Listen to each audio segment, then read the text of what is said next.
Well, good day and welcome to a Friday FS Club webinar. We have four guests with us today, Nigel Bacon, Richard Burge, Adam Marshall, and Sharon Constançon. And what we're going to be discussing today is what should you outsource to your chambers of commerce? And I say chambers deliberately in the plural, which it'll become apparent why I say that as we go forward.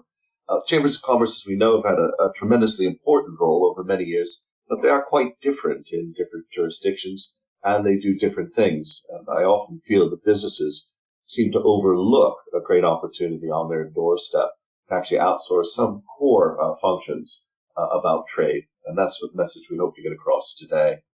You'll know me. I'm Michael Mainelli. I'm the executive chairman of Zen Group, and it's my delight to be able to host many of these webinars, principally because they're interesting, and they're interesting because our sponsors allow us to wander widely and freely across a whole variety of topics to do with technology, economics, and finance. And today we'll certainly be touching on all of those. And I think you might even be surprised at some of the things that chambers get up to. Now, the order of play today is I, as ever, am going to try and get out of your way and hand on to Sharon and then Nigel, who will talk us through the topic. We will be taking a discussion at the end, as ever. So please use the GoToWebinar question facility. If you just look on your screen, type in questions, and I will field them into the discussion. Please don't email me questions because I'm here with you and I'm not looking at my emails. So use the Q&A facility that's provided by GoToWebinar. And so with no further ado, I'd like to hand over to Sharon. Morning, everybody. Thank you for taking the time to spend some time with us today. Our objective is to give you some ideas of how some foreign chambers operate within the UK environment. You'll hear from the local chambers later.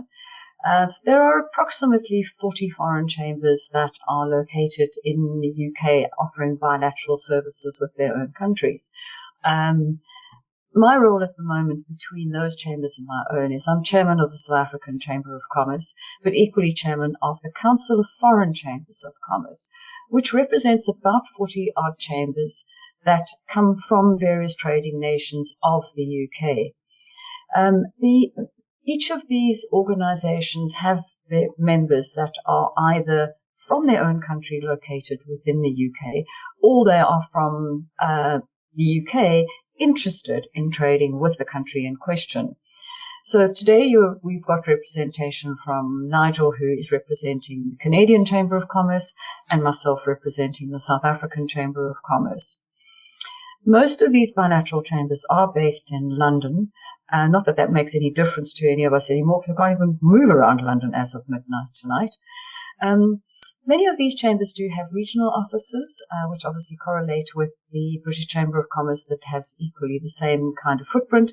If you look at, for example, South Africa, we have got chapters in the Channel Islands, we've got chapters in Ireland, we've got chapters in Isle of Man, but equally around the 11 regions of the UK, where we engage local SMEs as well as the large corporates that trade with South Africa. So we have a multiple interest and reach that we have that makes it interesting for all our members to engage with us. Now, one of the things that's really important, and Nigel will cover this in more detail, is around being able to connect. It's using the network that the chamber brings to the party. And without stepping on his thunder, I'll just go past the interesting bits is when we can actually have those lively events where we can all get together and actually have a social occasion. It feels like a luxury, a possibility one day in the future again that we are going to be able to engage in those kind of events. So like all chambers, we are planning our events such that we can either go into the physical or we'll only be able to do online going forward. The online environment has created us an opportunity where we can actually still network, we can still do introductions and still have the event program to a good degree that we need to. The benefit of the event programs that we all can do now is the reach we can get towards speakers, and through the CFCC we have the opportunity of reaching speakers across 40 countries, which is very beneficial for cross-member benefits of each of the individual chambers. We have already had a couple of events for the CFCC, but equally our respective chambers have a lot of our own events, which we then share with one another. Michael, you can move on a couple of slides. Onto business trade and financial recognition. So we do everything that is from a business perspective in our respective countries. We, for example, in South Africa recently showcased how the business process outsourcing industry had literally led the world in managing and coping in a COVID crisis environment, and took those learnings through their business networks out into the global environment, so that the resilience, robustness of the South African culture was taught to others throughout the world, and we're able to help them. Our awards evening, for example, took on a totally different vibe in terms of we just looked after those who'd been working in the front line instead of doing our full business program we would normally have done. So why would one join a bilateral chamber that is based in the UK? And obviously one of it is to get business visibility for the organization that becomes a member, to be able to find business, to get referrals to one another, opportunities to speak about their industry, advocacy that might occur in some of the chambers, opportunities to advertise, for example, to be able to share information in seminars, in workshops, in webinars, to be able to partake in roundtables, to be able to share their white paper knowledge that they might have, thought leadership, and any other form of business services that some of the chambers, the larger chambers, do, which are related to importing and export facilitation, paperwork facilitation, process around trade. So that each chamber does have a very different role as a foreign chamber here in London in terms of what they can and cannot do and what services they offer to their members. And I think the important part I'd like to just get across is the importance of the community and the direct relevance that each chamber brings to the country in question that is trading with the UK. Finally, I just want to cover in the last moment or two is that there are sponsorship opportunities for companies so they can get their brand more recognized, more put forward. And I look at the sponsorship page that you have, Michael, and I have to say I'm a little jealous. But that is the whole purpose, is to get that visibility. We also allow our members to put forward loyalty, specialities, discounts, any other facilities and purposes to help promote business. We also get out newsletters, and each chamber does a newsletter of some kind in different ways. We do email shots. So there's lots of ways in which our members and ourselves can get the message across, and how those can benefit the cross chambers of the CFCC. And we've recently spent quite a bit of time within the CFCC learning from one another on things like CRM systems, for example, website usages, how we will be polling our members and getting information. So a lot of benefit that we are sharing with each other. So ensuring that our members' membership fee, that spend that they have, is absolutely to and on the money and to the point of what they need. Nigel, I think I've said enough. I think it's your turn now. All right. Well, thank you very much, Sharon, and thank you to Michael and the Financial Services Club for welcoming both Sharon and myself. We're both here representing our own chambers, but also the Council of Foreign Chambers of Commerce, and that organisation has been around now for over 40 years, and it represents bilateral chambers in the UK. I was just going to add to Sharon's comments, a number of business support services that you can expect with your bilateral chamber. These are not dissimilar to services that you're going to hear are provided by the London Chamber of Commerce as well, of course. But in terms of the bilateral world, what members and prospective members are looking for, that we find consistently in the Canada UK Chamber, and we've just done our member survey, and the results have been consistent in the last 2 years. They're looking for matchmaking opportunities, in particular between Canada and the UK, or the UK and Canada. And of course, we're in lockdown, we're all working remotely, so a lot of these are being done electronically. One of the ways, of course, that they've also happened in the past has been through event programs, very active event programs with face-to-face events of all types that have been mentioned. Some of them are round tables, ministerial round tables, of course, from, say, Canada or the UK. The matchmaking services that some chambers offer, sometimes it's part of the membership, sometimes it's an add-on service where they can actually make introductions. For example, if you're a Spanish business coming into the market in the UK, the Spanish UK chamber will help you to have matchmaking with a UK partner, a possible UK partner, perhaps up in the northeast and the northwest of the UK. And that's a service that particular chamber offers. Obviously, there are others, such as agency searching, missions coming in from, for example, Canada into the UK. We would be a part of some of those missions. Some bilateral chambers will actually organise the missions, for example, from the UK to Canada. Or the UK to a member country. Sometimes it's just they are a part of the program, so providing some event speaker opportunities to the members as well as the chamber themselves speaking on those programs. We find the top 5 listings you'll see on the slide are actually the most common ones that our members are saying they would like help with. So soft landing advice, for example. Some of our member companies actually provide this service. Sometimes it's soft landing advice from the Secretariat of the chambers themselves being offered to the members. Expansion advice, learning from examples of things that have just been happening. In my own chamber last night, we had a webinar showcasing examples of Canadian businesses coming into the UK market right now. And we also had a consultant on a panel sharing further experiences from other clients that she's assisted into the UK, such as a very large US coffee house that came into the market years ago, and looking at cultural differences. If we go to the next slide, Michael, just a few other support services.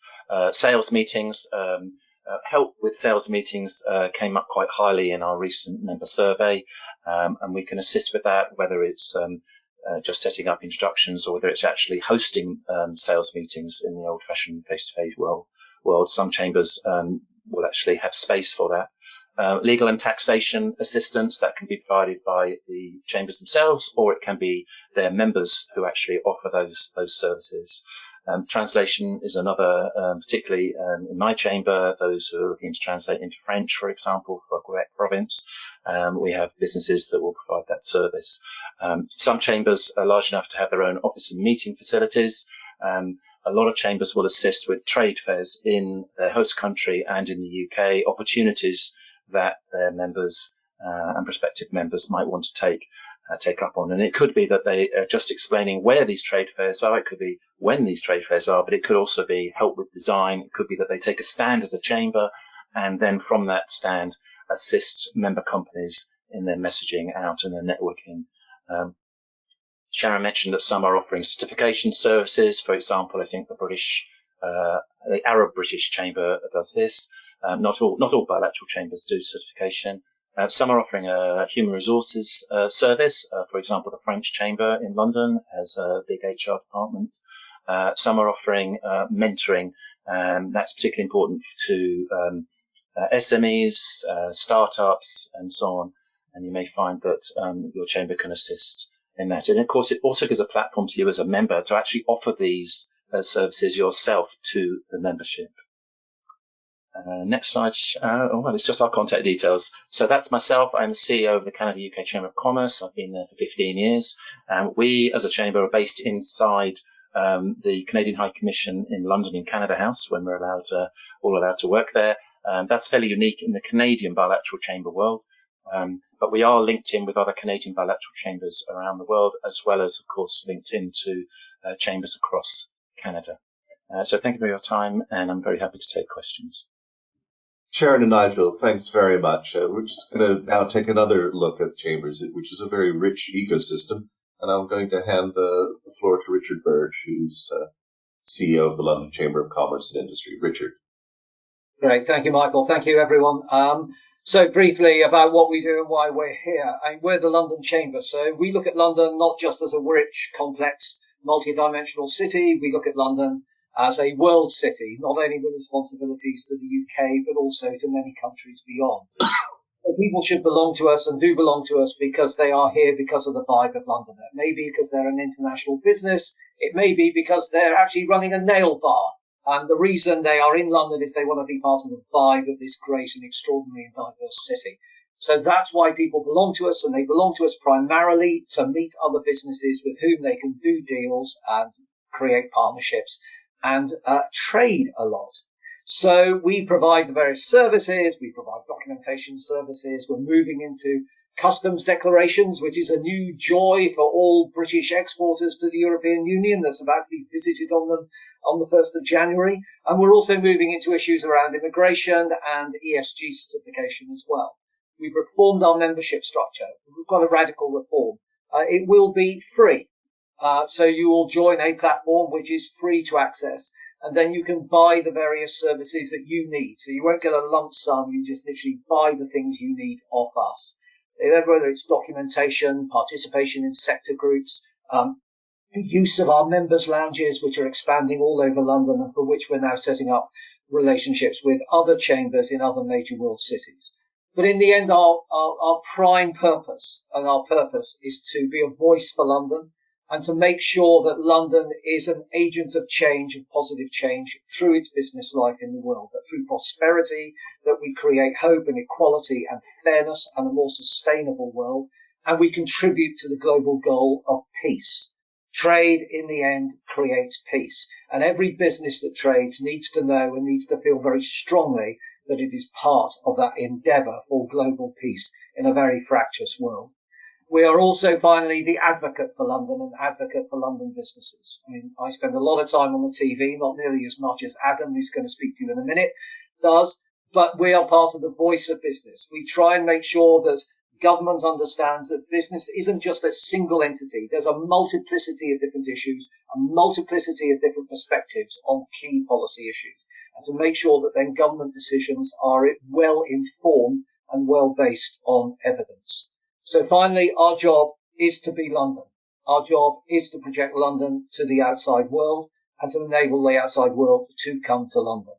And we are very proud to be one of the 53 accredited chambers as part of that broad community across the UK, which Adam leads. So Adam's unenviable job is to manage 52 other people exactly like me, which is why he has no hair. Back to you, Michael. Well, I certainly don't envy Adam, knowing you, Richard. But Adam, the floor is now yours as well to kind of make a pitch on behalf of what is effectively the industry of chambers, if I might. Thank you, Michael, and thank you, Richard, for setting it up in that way. But I've got to correct your numbers. There's not just 53 of you as chamber chief executives. There's then 53 chairs or presidents to add to that as well, because of course chambers are a democratic forum for businesses and are federative. So I have 106 people usually telling me what to do at any one time. And as you might expect, the cacophony of voices that we hear is very loud. But our job as the British Chambers of Commerce is to make sense out of that, to find the signal in the noise. And we do that with the 53 chambers across the UK and a really growing market of British chambers all around the world. We now have 63 bilateral British Chambers of Commerce in market, affiliated to us, in markets as diverse as Chile, South Africa, where Sharon hails from, Australia, Korea, you name it, we've got a chamber there. And in some markets you might not have thought of as well, we have a vibrant and active British chamber in those markets too. When you think about the British Chambers network then as a whole, it is a global network, it is an integrated network, and it really does two things well that your business can outsource to it. The first is around advocacy, which Richard mentioned very eloquently just a moment ago, and the second is on trade. When I go back and I look at the values that we all share across this diverse network, the first is that we give a voice, a collective voice, to businesses on the issues that matter to them. The second, on trade, we offer practical services to help businesses move goods across borders. The third, on membership, and I think this is really important at a time like now. You can't underestimate the importance of community for businesses at a time like this. And the fourth is place. There's someone there fighting to make the place where you do business better. So voice, trade, membership, place. Those are the things that all of our chambers do. And not only do they deliver intangibly, they also deliver some very concrete services too. Let's take some examples. On voice, the quarterly economic survey run by the British Chambers of Commerce is the largest single private sector business survey in the United Kingdom. We briefed the Governor of the Bank of England, the Chancellor of the Exchequer, and many others on its findings. It is market-moving data, and it is Chambers of Commerce that make it happen. And the component parts come from our chambers across the UK. So we can see more about what's going on in the real economy and understand better the trends that are happening than just about anyone else. Other types of services, events and connectivity. They've all moved virtual, of course, at the moment, but building those networks, whether locally, nationally, or globally, is so critically important. Just right now, my colleagues have over 800 business people on a call discussing the end of the Brexit transition with a senior government minister as well. Bringing people together in that way, very, very important. Getting their questions answered, very, very important. But so too is the opportunity to offer them some of those trade services that they may need in order to progress their businesses. So on those trade services, Richard mentioned a couple of them just a moment ago, but import and export declarations from the UK. On the slide, you'll see there, 667,000 shipments cleared customs around the world thanks to trade documentation provided by Chambers of Commerce last year. Those goods had a value of over £20 billion, so we're helping move a very significant share of UK outbound trade. And with the end of the Brexit transition, we have started Chamber Customs, which is led through local Chambers of Commerce around the country. We've trained 150 customs agents now. We have badges so that we can import goods through any port or airport and inventory-linked port in the United Kingdom. And we can offer a service to businesses that find themselves in the position of having to fill in customs paperwork from next year.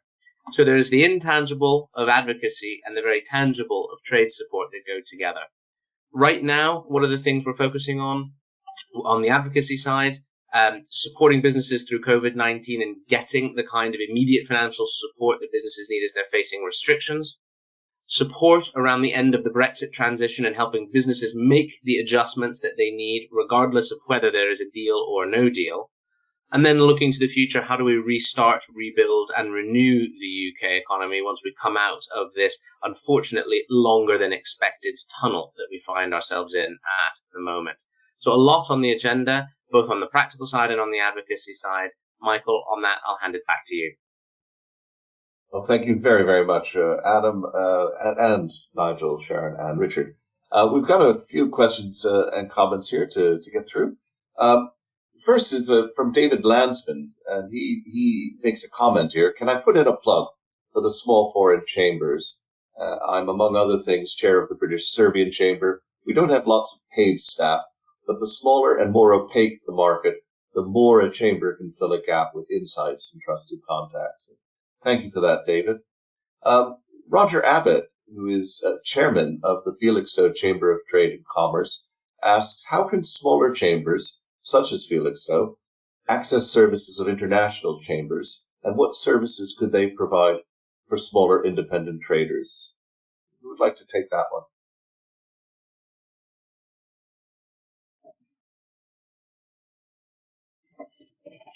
I'm happy to start with that if you want. Sure, go ahead. Obviously, the way of getting hold of the international chambers is either to contact the international chamber itself directly here in London, one option. Second option is to make contact with the CFCC, and we will get you into contact with the relevant chamber you're looking to reach. The other one is to contact the British Chamber of Commerce representative in the foreign country, or go direct to Adam and his team, and they will put you into contact with the in-country one if that is the right place for you to be. So there are quite a few routes. I may have missed some that Adam or Nigel might, or Richard might want to add on to, but those are the first ones I've considered. Yeah, definitely. In our chamber, you're welcome to contact me in terms of the relationship with Canada, of course. Sometimes queries go into the embassies or the British High Commission or Canadian High Commission, etc., in country. usually find their way to me anyway if it's to do with Canada, UK. But I'd be very happy to respond direct to you in Felixstowe. Adam, you mentioned that one of the first areas to outsource is advocacy, and I can clearly see that. But you've got a heck of a diverse group of businesses. At what point do they coalesce into common areas that they would like to have you advocate on? And what are maybe the three biggest ones on your list? And you can leave COVID to one side, maybe, but up to you. But do you mind giving us a hint of what that's all about? Sure thing. I mean, in a moment of crisis, there is a desire for advocacy for direct support. And we had a very strong influence both on the original wage and grant support schemes that the UK government put in place with COVID, and on subsequent iterations and improvements, as well as the loan schemes that went out to business too. So you can have that direct impact at a moment of crisis where a collective voice is needed. Not every instrument is perfect, as we've seen with the schemes that were on offer.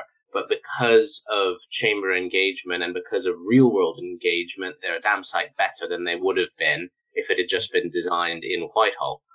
I think, as well, Michael, looking forward, what are the things where you always have the signal in the noise? Chambers will always advocate hard for infrastructure and connectivity.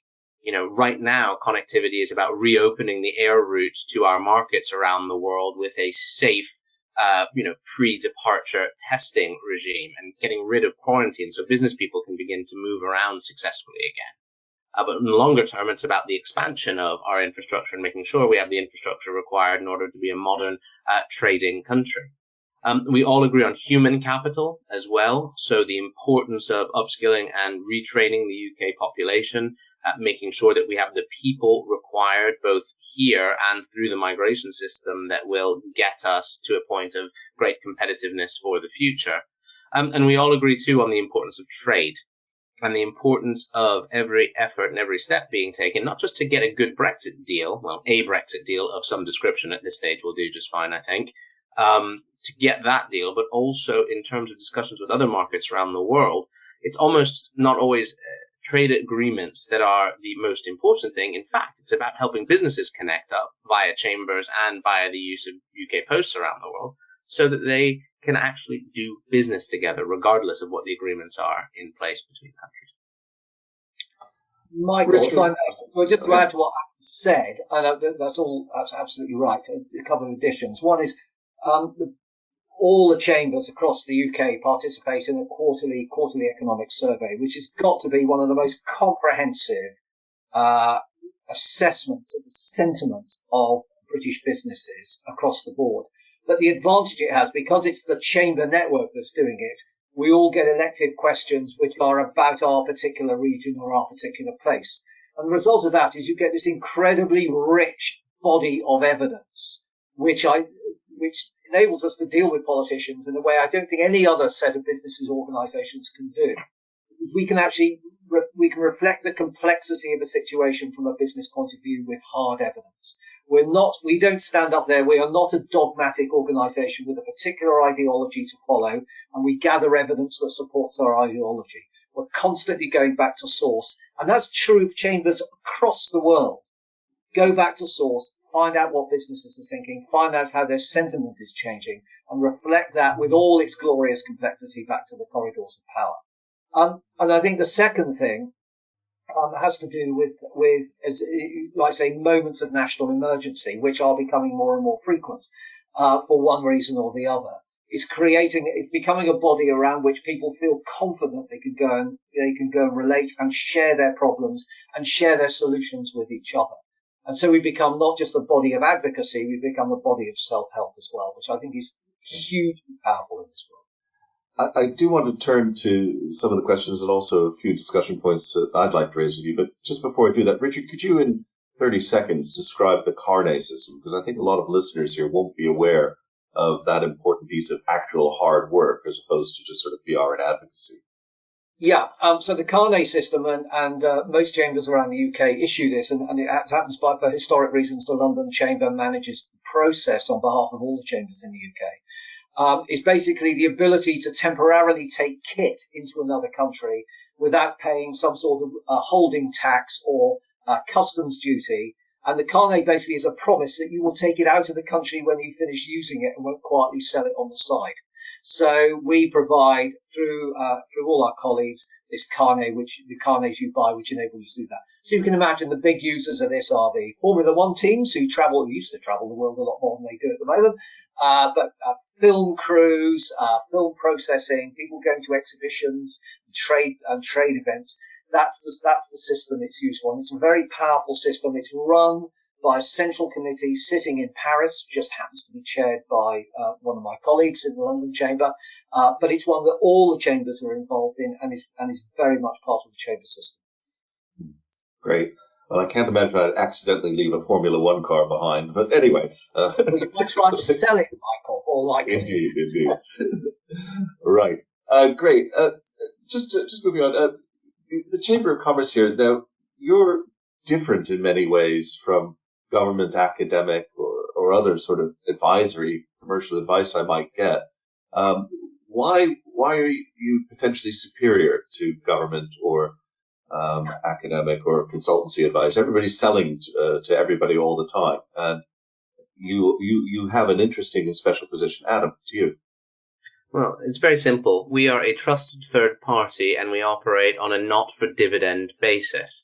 Chambers of Commerce are not distributing any surplus that they make to anyone. They're reinvesting it in supporting their business communities. So when you take advice, when you get support, when you buy a service from a Chamber of Commerce, you can have that confidence in the provider. And the reason why chambers, whether they are UK-based, global, or bilaterals like the ones Sharon and Nigel represent, have so much trust in business communities is because they operate on that not for dividend basis. It's hugely important, and it's one of the things that distinguishes what we do in all of our markets. If I may add, I think it's the quality of staff and leadership is way above anything that any government ever provides anywhere. And I think the second thing is we're interested in, as chambers, in traffic in both directions. Government departments are interested in their goods being exported to another country. They're not really interested in importing stuff, and they're interested in grabbing another country's money and investing it in their own, not in the other way. Chambers are interested in two-way traffic. In other words, we reflect the reality of commerce. Yeah, we've got Can I just respond to that one as well, Michael? I think the other aspect is that Chambers of Commerce invariably, if you look, for example, in the South African Chamber of Commerce, we've actually run our own businesses. We've actually exported companies from one country to another. We've actually worked in trade and investment ourselves in terms of the community that are servicing our members. So you end up with, it's not just advice, it's genuine, practical, on the ground. This is how you do it. We've done it before. It's tried and tested. So it's not the theory, it's the practical as well. Roger Abbott makes a point here, and I don't know quite how you might want to react to this one, but would the international chambers be interested in showing how or encouraging small independents or startups, how they can grow in overseas markets, which I think is what you were just touching on a second ago, Sharon? I think that is our purpose. One of our purposes is to support companies from South Africa coming into the international market, either to the UK or via the UK, to give them that practical support, help, hand-holding, and on-the-ground support, introducing them, for example, to one of the chambers that Adam might have in his group, and actually saying, you want to do Northeast, Northwest, Central, Mid-England, let's go and talk to that chamber in that environment. Or to a company or an industry or somebody specific that you're looking for help. So we will actually support them in all the aspects of the business that they need to, right from visas right the way through to business requirements, tax conditions, whatever else it might be. We will support at all those levels. I don't know if Nigel has a comment on the Canadian. Just to add, actually, that more than 50% of my chamber's current members are in the SME category, and by that we're saying 50 employees globally. And so, they're a very active part of the chamber. They support and they're supported. We have an SME forum. A lot of chambers will have forums. We have an SME forum to help, and we can, just to add, a lot of our members have had experience of going into new markets, whether it's Canadians coming to the UK or Brits going into Canada, and then pass that experience on. It's not all about the large PLCs. They're welcome to join, and we have plenty of those. But startups, entrepreneurs thinking of starting new businesses are most welcome in most bilateral chambers. It's interesting to me because what we're seeing today and what you're doing so well as a panel is showing that this is a network that people can connect with of chambers. And I think a lot of people look at, do I join my local chamber? Could you give us in fact, June Whitman has made a remark here. She'd like to know, what do the panel think of a great big foreign chamber networking event to exhibit that network?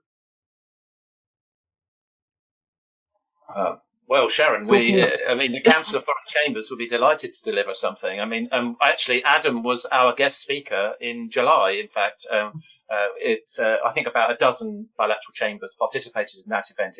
We did put it together at quite short notice, but we do have plans to bring Adam back to over 40 chambers at the same time. And we welcome actually Richard to also do an event with us, I think, to showcase and reach out to an international audience. I mean, if you put all the businesses together from these international chambers, it's well over 10,000, probably approaching 20,000 businesses. And that's international business that's very important to the UK. So we're looking at thought leadership across the different industries, across the different countries.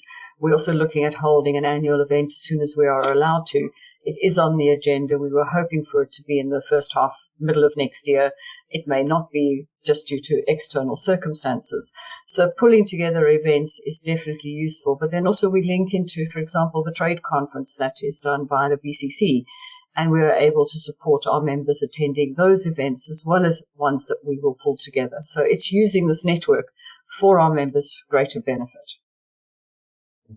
One of the things that anybody who's making any pitch at all has to answer is, how much does it cost? And Richard, you said you've kind of got a smorgasbord of services, but let's say I'm running a small business of 10 people. What's my commitment here? Well, at the moment, under our current membership, that's just about £1,000 a year. Okay. Under the smorgasbord, it depends on how much you want to buy, but the smorgasbord also includes price discounting for new businesses. Because, like my colleagues are saying, we are in a world this is the century of the SME, and I think we need to respond to that, and we are responding to it. We're seeing ourselves as about 70% of our members are 10 employees or less. So a lot of these are brilliant startups where it's one person, a dog, and a very big brain full of ideas.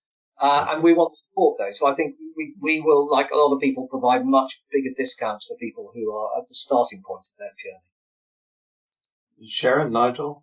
I think in the bilateral chamber world, in the bilateral chamber world, an SME would, particularly sort of 10 employees and less, would be likely to pay annually probably between £300 and £500 to join a chamber, and they would get a suite of services and a suite. In our chamber, for example, we hold over 50 events per year. They get nearly all of those are free events. So, and I think most of the bilateral chambers will be offering that as well, plus the business services.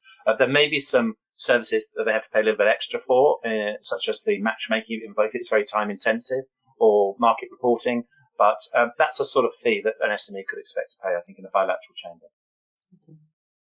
Sure. In the South African Chamber, we are much the same. A small charity, small SME would be 290, and that goes up to a large. The M of the SME is only 990, and that includes, in most cases, all services that we offer and events other than our gala dinner.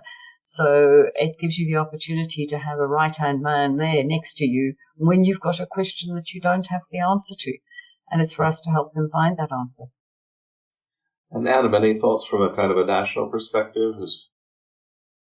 Yeah, I mean, it is a difficult one, isn't it? Because you join a local organization or you join an international or bilateral organization. You don't join the BCC at the center because our members are all of those chambers of commerce. We do see quite a lot of variation in pricing. So as ever in a competitive market, people can shop around. But, look for the service that you need and also look for the representation of the place in which you're doing business. Connecting locally, you build trust. And I think if you work through that route, you have the benefit of this entire local, regional, national, and global network at your disposal.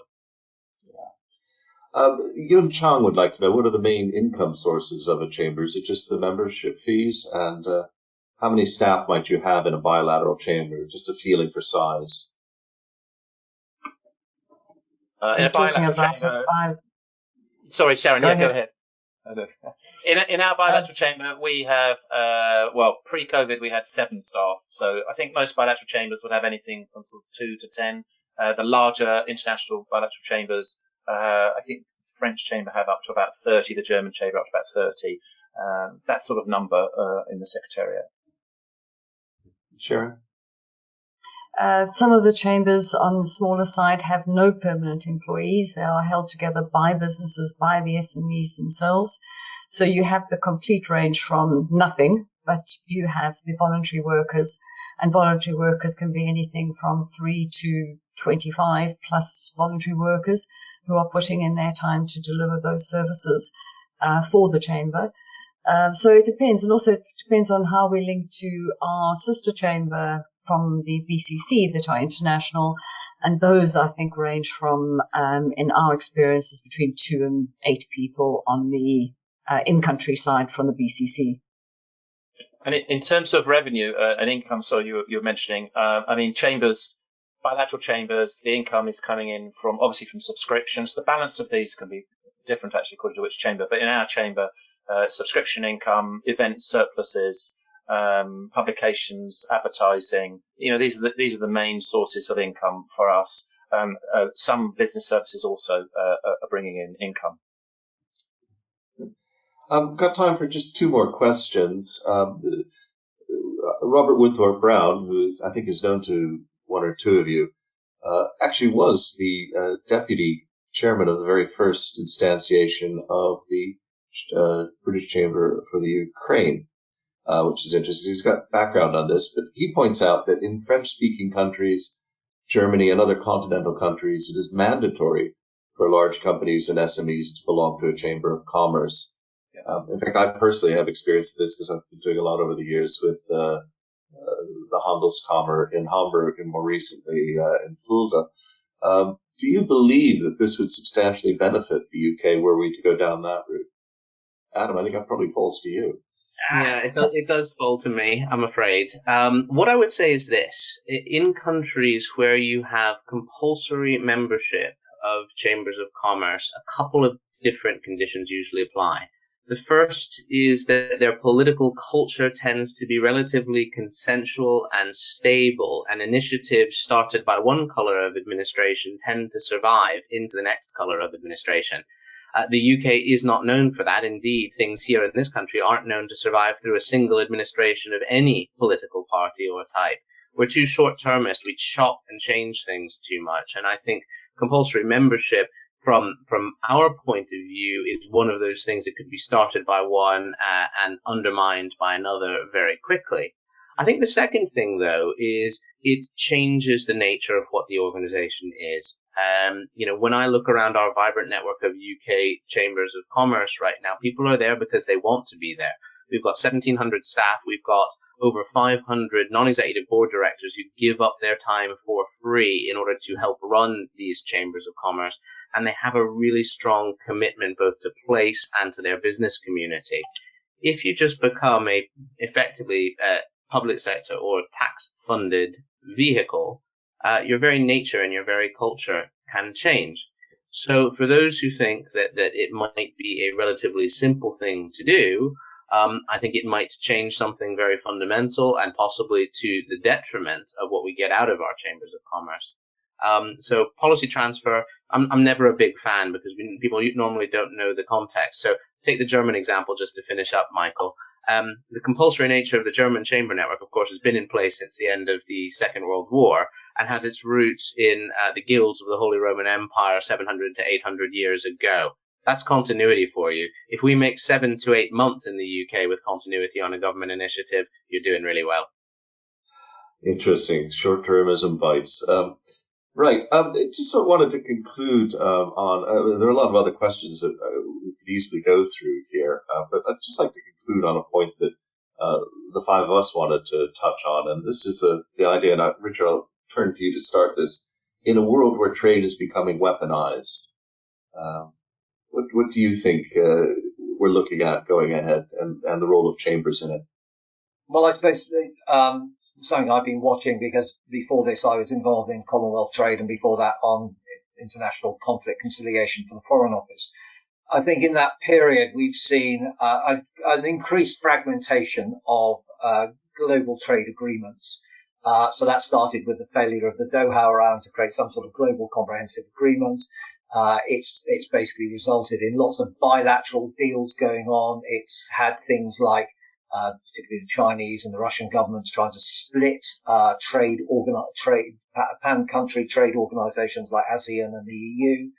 And now, of course, it's being seen increasingly, not least in Trump's America, as a means of getting what you want politically, and also responding to an internal domestic political need.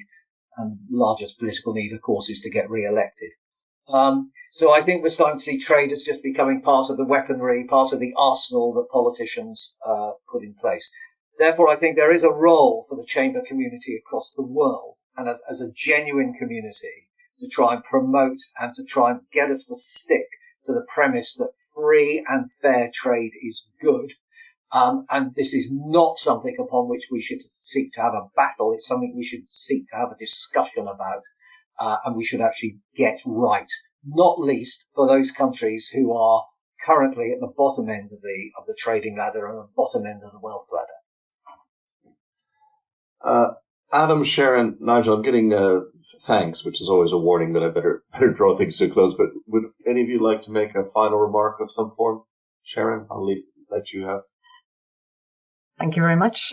It's just wonderful to have the opportunity to share with the community the nature of local, global, national, and that there are solutions that people can come and find depending on the country they want to trade with. Brexit's going to be exciting for us. It gives us opportunity to trade as a country and to be a leader and foremost in the world of trade. And we are there as chambers to support that happening and to offer solutions for trade. Nigel? Yes, I just add to that. We are a great vehicle, I believe, for branding exposure, and we're here to offer assistance, irrespective of whether you can get assistance from your public sector. We continue. Our chamber celebrates our 100th year next year. Many chambers are approximately 100 years old, and we will continue to offer trade and investment advice. Adam? Chambers give you a voice, they help you trade, they bring you together through membership, and they help the place where you live and work succeed. If ever something could be good for your business and good for your community, a chamber is it. Wow. Very eloquent. Well, folks, it turns to me to kind of draw things to a close and to give some thanks. Before I do so, I think it was intriguing to see the range of services Nigel and Sharon set out. I think, how many of us really understand the way that the Carne System works, but it's crucial as the way to get things going. And Adam has pointed out very clearly the power of the network. I think the answer I got from this is that if you're whinging about the state of government and its short-termism and the role of business and all of that, well, even if you're a small SME, for a few £100, you can outsource your advocacy to your chamber and get involved with a network of like-minded business people. So it sounds like a compelling proposition, and I think our four panelists have done a superb job with that. Before I close, obviously my biggest round of thanks has to be to our sponsors. Without their tolerance and forbearance, we wouldn't be allowed to go widely and freely across all sorts of subjects. And I really do thank them. I must thank the audience today. I had no idea how many people were deeply involved in the British, in the various chambers of commerce that we saw today.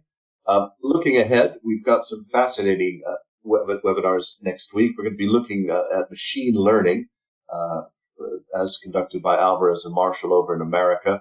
So finance executives, how you can use machine learning. We've got a private session on technology cooperation between China and the UK. But do contact me if you've got a particularly urgent need to be in on that. We'll be touching on employee share schemes, and finally looking at nature smart cities with some local authorities who are deep into good examples of how to try and start to meet some of these very demanding targets that we've all set ourselves. So it's going to be a fascinating week ahead. But my final round of thanks, of course, goes to our 4 panelists. I'm afraid in these days of COVID and webinars, I'm unable to open up and give all the applause. But I have here my trusty applausometer, which is my Korean karmic clapper from a Buddhist temple in Bulgaksa. And I will use that to thank you. And I really, really do appreciate before you taking the time out to explain your movement and the network and the community that you provide, which is so important to all of us. Thank you very much.